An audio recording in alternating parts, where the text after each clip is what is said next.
A pedophile filmed kids at Disney World to make AI child abuse images, cops say.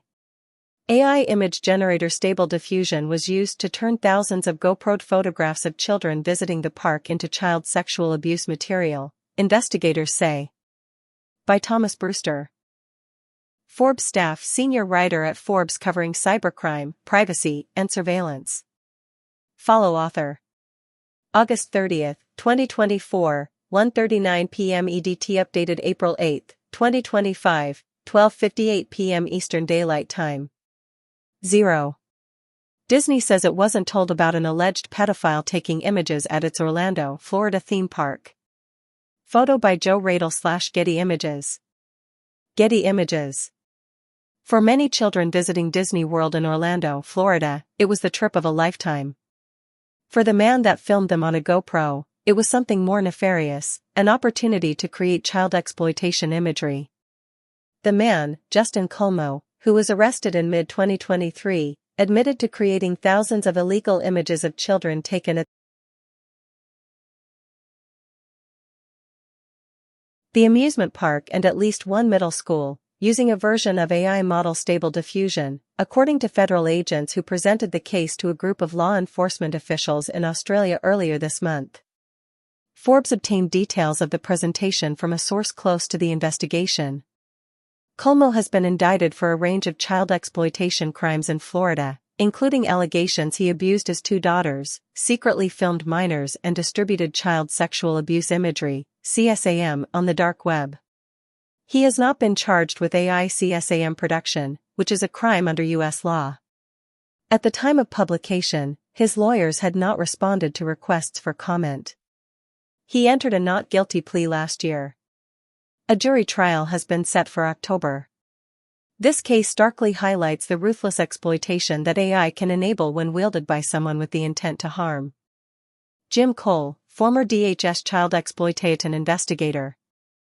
This is not just a gross violation of privacy, it's a targeted attack on the safety of children in our communities, said Jim Cole, a former Department of Homeland Security agent who tracked the defendant's online activities during his 25 years as a child exploitation investigator. This case starkly highlights the ruthless exploitation that AI can enable when wielded by someone with the intent to harm.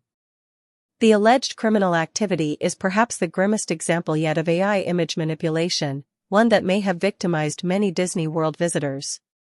Disney, however, said it hadn't been contacted by law enforcement about the alleged activities at its park. The U.S. Attorney's Office for the Middle District of Florida declined to comment further on the case.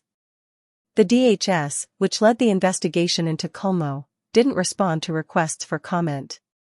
Cole told Forbes that global law enforcement agencies have been after Culmo since 2012, explaining he was one of about 20 high-priority targets among global child exploitation detectives for more than a decade.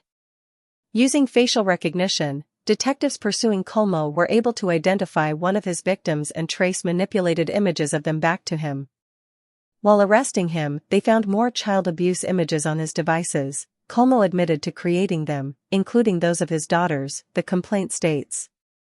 The case is one of a growing number in which AI is used to transform photos of real children into realistic images of abuse. In August, the DOJ unsealed charges against Army soldier Seth Herrera, accusing him of using generative AI tools to produce sexualized images of children.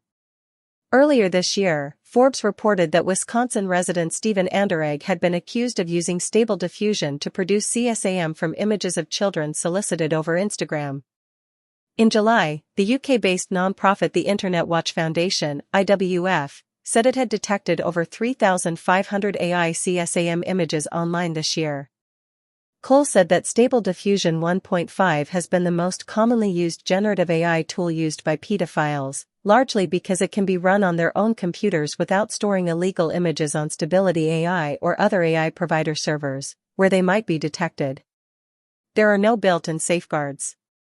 It's why offenders use it almost exclusively, said Cole, now a founding partner at Onomy Global Solutions, a consultancy assisting tech companies and nonprofit organizations with child protection.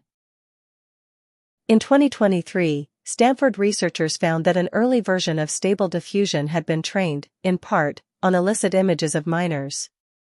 Stability AI told Forbes earlier this year it was not responsible for Stable Diffusion 1.5, which was originally released by AI tool developer Runway, and that it had invested in features to prevent misuse in more recent models since it acquired control of them.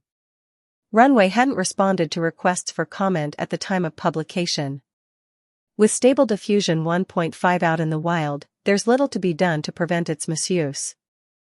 Stanford Internet Observatory's chief technologist David Teal told Forbes that its original developers should have better vetted their training data for explicit imagery. There is nothing that Stability can do about this, other than not repeating the same mistakes, he said.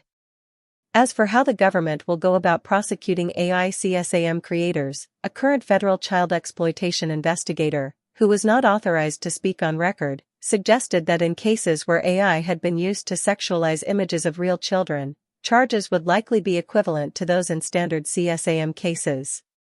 Illegal images entirely generated by AI might be charged under American obscenity law. Basically, in those cases, it's treated as if they're very realistic drawings, the investigator said. Animated child pornography has long been prosecutable in the U.S., and the Justice Department's recent comments on charging Herrera indicate it plans to take a hard line on all illicit AI-created material.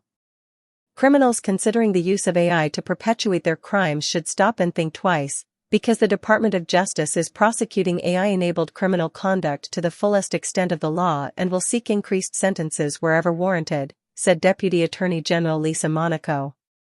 More on Forbes.